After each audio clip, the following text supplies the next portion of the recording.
Hey guys, welcome back to the channel. This is going to be a little video on the BenQ IdeaCam S1 Pro. This has been the webcam that I've been using primarily for hand cam purposes for my streaming on Twitch.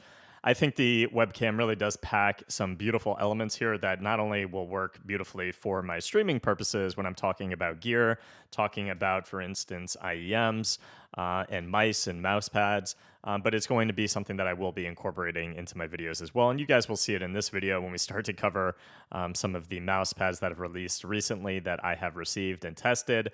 But the elements of this that are so cool for streaming purposes for anybody who's into testing gear, talking about gear, is how easy it is to pick this up and then get into handheld mode.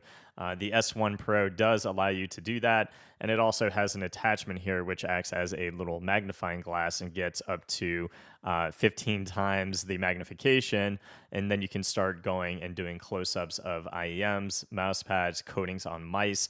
It's something that actually is very cool, and popping it back on the base is just relatively easy, and then it swaps into whatever orientation you had it in previously. So for instance, if you are kind of walking it around, showing people your setup, and then you plop it back on, it will orient back into the hand cam mode. Just to get into some of the specifics, the max resolution is 3264 by 2448. It does record in 30 FPS. It does have a built-in microphone. I haven't fiddled with the settings, so you can hear it's echoey and a little bit sibilant. It does work off of a web-based software called Inspire, so you don't have to download anything and really fiddle around with anything. And then it does have this puck that actually allows you to also zoom in, zoom out by rotating either clockwise or counterclockwise. You can take still pictures if you want to take a picture of a product. You can mute the microphone, you can freeze the frame, and then swap between autofocus and manual focus. So a lot of really nice features on the puck, which does just require batteries here in the back. But overall, an extremely nice camera, especially for hand cam purposes. It looks way better than my Razer Kiyo Pro that I had previously. And it was just an easy swap on stream to move over to the BenQ IdeaCam S1 Pro over that particular webcam. You guys can see it does have this weighted base that you would just kind of set up behind your monitor and then twist in to kind of lock that positioning.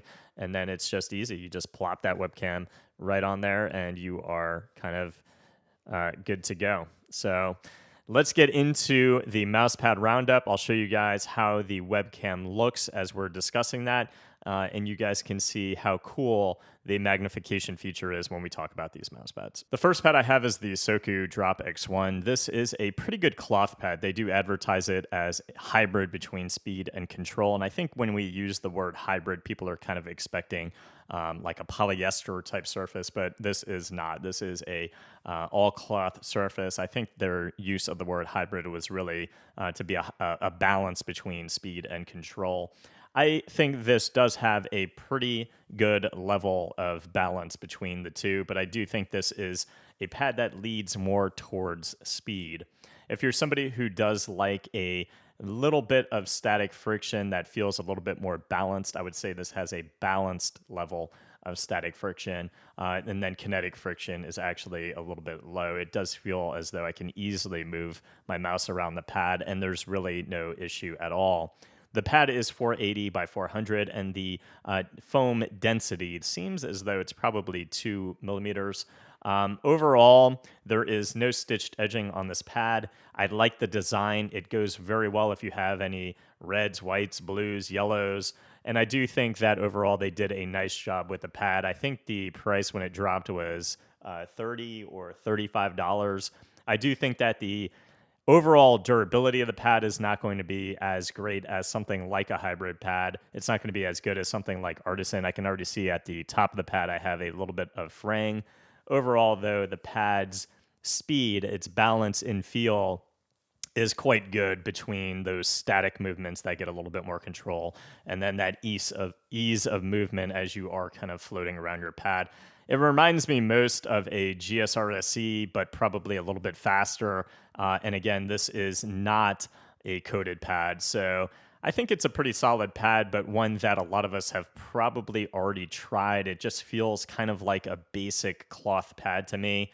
There's a lot on the market that is similar in speed, So I don't necessarily know if I would run out and try to find the pad that is sold out now, unless you really, really like the design. But a pretty solid pad that I think people could play well on in both tech shooters as well as something like your games like Apex Legends. And then to actually show you guys the pad from the webcam, you guys can see how good it looks on the webcam itself. And then hooking in that little magnifying glass, I can get you guys really up close and personal to the actual weave of the pad. The magnifying lens really does a great job. And up next is one of my favorite pads. This is the Lethal Saturn in the collab edition between Nacho Customs and Lethal.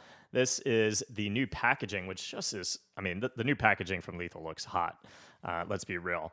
But it is the XL in 490 by 410. This is the mint colorway, and you get everything you really need to know, like the pad being made of polyester, and everything just looks so cool. So the design of the actual packaging is really, really nice. Good job there.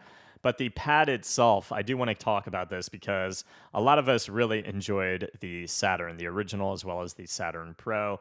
This is actually different than both. Because of that heat sub process, it actually does get quite a little bit faster than the original Saturn. The durability is there, the build quality is there, the stitching, everything looks extremely nice. The rubber base does not really move on your desk at all. And it just feels very nice for anybody who enjoys a speedy pad. This is something that does not have a whole heck load of a lot of kinetic friction or static friction compared to the original Saturn or Saturn Pro. And I do enjoy that increased speed on the pad. I think it feels great for Apex Legends, and I do think that it provides a good enough balance for tag shooters as well. Static, of course, feeling really easy to control, but I never get a sense of mud on this pad. It's something that feels exceptionally nice, and I am somebody who enjoys a pad that has a pop of color, something that's just not an all black square. So if you're somebody who was looking for something a little bit faster than the original Saturn or the Saturn Pro, the design version of the Saturn does provide a little bit more speed, and the durability, the build quality, everything is top notch, to be expected from Lethal Gaming Gear. So this is definitely probably one of my favorite cloth pads right now because I enjoy that extra tick of speed, and I think it's something that, again, feels exceptionally good. And to show you guys how it looks on the IdeaCam, I think, again, obviously it looks great, but getting to a microscopic level as well, or a magnified level, you guys can see that stitching and how it looks. I think it's something that just looks awesome and exceptionally well done. And even when we get to the area of the middle of the pad that has a lot of my most use, you can see that everything is remaining very durable and consistent. There's nothing that really kind of looks out of whack, in my opinion. But again, you can see the weave of the pad, and everything really does look very well done. Up next, I do have the Lamzu Energon. This is a pad that a lot of people have requested for me to try to get a video out on, and I just don't really click or resonate with this particular pad, particularly for me. Of course, I'm maining right now the Vaxi XC. It is a heavier mouse, and I just feel like with the surface area of the skates on the Vaxi XC, with its weight, it's a little bit too easy to dig into the pad. And I have noticed that mice with larger skates, larger surface area on skates, actually do have a random tug at times with certain types of movements on the pad. For me, those little inconsistencies are a little bit too much in a track-heavy game like Apex Legends. It just doesn't feel smooth to me and consistent throughout different types of movements that are required for track-heavy games. Overall, I do think that the static friction as well is a little bit odd feeling. Sometimes it's like your mouse will just get kind of a weird glide to it with certain types of movements as well, depending again on the skate size. For instance, on my Starlight 12, which has 4 little skates on each corner, I didn't notice it as much, but on the Vaxi XC, the G Pro Superlight, I definitely did. For me, I do like the smoothness of the surface. I think they've done a beautiful job with the stitching. I like that the stitching falls under the foam itself. It is advertised as 4 millimeters thick, but to me, it's probably closer to 3. And again, that foam does give way quite a bit. So it is easy to accidentally, especially with a heavier mouse, the Vaxi XE, dig your mouse into the pad, which can lead to other inconsistencies as well. For me, again, I didn't click with this pad. I can see why people would like the pad just based on its smoothness and initial speed feel.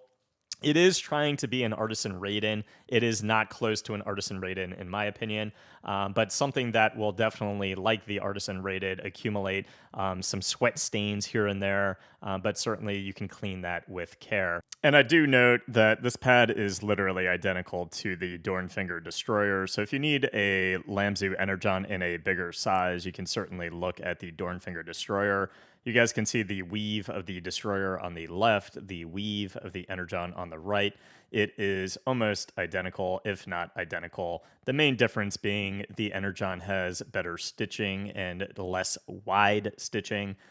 But again, the weave of the actual playing surface are about the same, so you can look at the Dornfinger Destroyer if that is a cheaper option for you. So guys, I personally think that the specs of the BenQ IdeaCam S1 Pro just makes sense if you're a content creator using a hand cam, especially if you're somebody who wants to take it off that base and show people different types of gear. If you're somebody who is testing mouse pads on stream, if you're testing mice on stream, you want to get a magnified view of the coating of a mouse, the weave of a pad, I think the IdeaCam is just killer. It is something that I am definitely geeking out over right now on stream. I love it. I think it's great, and I highly recommend it. I hope that helped, guys. If it did, please leave a sub to the channel. I'll see you guys in the next review. Peace.